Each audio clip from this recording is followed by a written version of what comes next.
So John chapter 6. We see a large crowd that is hungry, they need food. And so Jesus asks his disciples a question. He asks, where should we go to buy bread for these people to eat? And it tells us, he's not looking for a physical answer. He's not looking for, we can go to Kroger or Aldi's or Costco, right? Instead, I think he's testing them.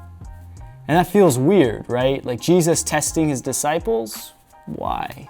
Is it to determine if they have enough faith, and if not, they get cut from the team? Or is it to see if they can perform a miracle themselves and feed everyone?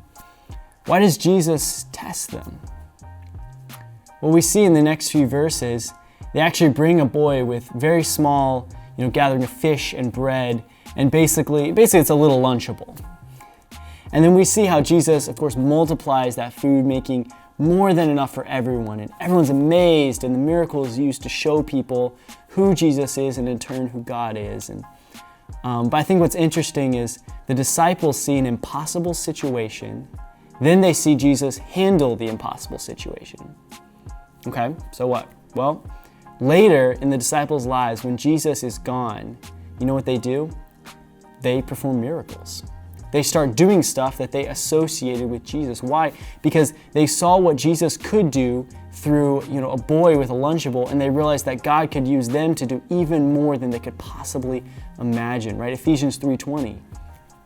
And so I think Jesus tested them not as a way of disqualifying them or making them feel bad or doing a "I told you so," but so that they would see their own misbelief and how God can still work regardless of the situation, regardless of their unbelief.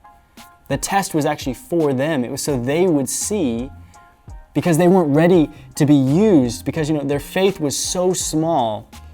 I wonder how many of us today need a test like that, to be faced with an impossible situation and have our faith tested so we can see that our faith needs to grow so that God can actually use us in even greater ways.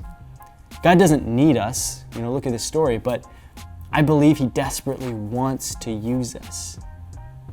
Are we ready to be used by God?